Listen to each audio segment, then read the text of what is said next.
Hello বন্ধুরা, তো দেখুন আমার আদা গাছগুলো কত সুন্দর গ্রোথ হয়েছে। আমি সম্পূর্ণ জৈব পদ্ধতিতেই করছি আদা গাছ। দেখুন এখানে কিন্তু কোনো খরচ আমি করিনি, আমি সবজির খোসা দিয়েই গাছগুলো বসিয়েছিলাম, ভিডিও দেওয়া আছে। আর তারপরে আমি চাপান সার দিয়েছিলাম, সেটাও আমি কিন্তু দেখিয়েছিলাম। চাপান সার হিসেবে আমি ব্যবহার করেছিলাম কিচেন কম্পোস্ট, গোবর সার, আর তার সঙ্গে ডিমের খোসা আর চায়ের গুঁড়ো।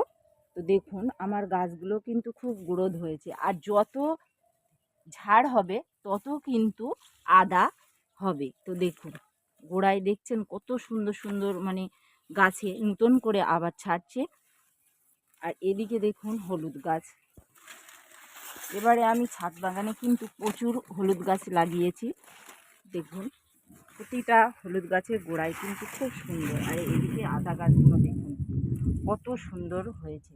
আমরা ছাদ বাগানে 4 রকমের মশলা গাছ যদি আমরা বসিয়ে রাখি, আমাদের কিন্তু বাজারে যেতে হয় না। আর এটা দেখুন মিট মশলা গাছ। এই মিট মশলা আমরা কিন্তু বাজার থেকে কিনে খাই। বাজার থেকে কিনে না খেয়ে আমরা যদি এইভাবে ছাদ বাগানে লাগিয়ে রাখি, দেখুন খুব সুন্দর কিন্তু আমরা ছাদ বাগান থেকেই এই মিট মশলাটা হারভেস্ট করতে পারি। তো এখানে দেখুন বস্তায় আমি লাগিয়েছিলাম, এই 2 বছর আমার এই বস্তাতেই আছে। তো দেখুন কত সুন্দর হয়েছে। আমি এটা আবার রিপোর্ট করে দেব একটা টবে। অবশ্যই আপনাদের সঙ্গে শেয়ার করব যে কিভাবে আমি রিপোর্ট করব আর এই পাতাগুলো আমি কিভাবে ব্যবহার করি। আর এটা দেখুন, এটা তেজপাতা গাছ। এই একটি 20 লিটার ড্রামেই বসানো আছে, মুখটা কেটে দেখুন আমি লাগিয়েছি। আর এই গাছগুলোতে কিন্তু কোনো হাড় গুঁড়ো শিংকুচির প্রয়োজন হয় না। গোবর সার বা পাতা পচা সার বা ভার্মি কম্পোস্ট, এই 3টে বা কিচেন কম্পোস্ট, এই 4 রকমের খাবার এই গাছে দিলেই কিন্তু গাছের গ্রোথটা খুব সুন্দর হয়। আর মাঝে মাঝে আমরা যে খোল পচা তরল সারটি ব্যবহার করি সেটা দিলে যথেষ্ট, 15 দিন অন্তর অন্তর। তো দেখুন আমি গাছটাকে বনসাই করে রেখেছি, কত সুন্দর হয়েছে। তো আমি এখন গাছে একটা খাবার দেব, সেটা দেখাচ্ছি। তো বন্ধুরা এইভাবে আপনারা গোড়াটা খুশে নেবেন। আর এই তেজপাতা গাছটা আমি বসিয়েছিলাম 3 বছর হয়ে গেছে। একটা 20 টাকা দিয়ে আমি এই গাছটি কিনে নিয়ে এসেছিলাম। তো দেখুন এই টবে আমি কিন্তু ডাইরেক্ট বসিয়েছিলাম। তো এইভাবে গাছটি আছে। আর আমি শুধু পাতাগুলো হারভেস্ট করি আর একটু ডালগুলো কেটে দিই, দিয়ে আমি বনসাই লুক দিয়ে রেখে দিয়েছি। তো আমি এখানে কিছুটা পাতা পচা সার নিয়েছি, আর হাফ পাতা পচা সার নিয়েছি, হাফ ভার্মি কম্পোস্ট নিয়েছি, আর নিয়েছি আমি 1 চামচ নিম খোল আর 1 চামচ সরিষার খোল।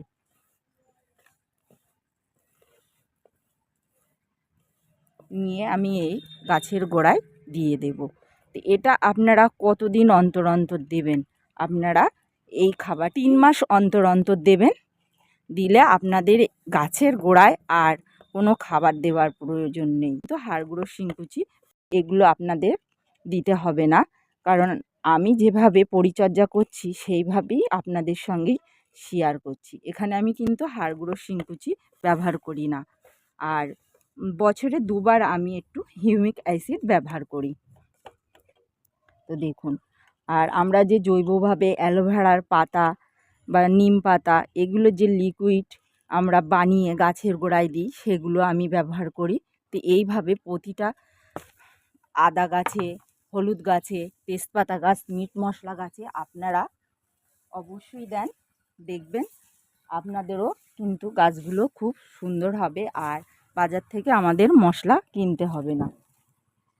তো বন্ধুরা এইভাবে আপনারা ছাদ বাগানে আদা, হলুদ, মিট মশলা, তেজপাতা গাছ লাগান। আপনারাও ছাদ বাগান থেকে খুব সুন্দর এই মশলা হারভেস্ট করতে পারবেন।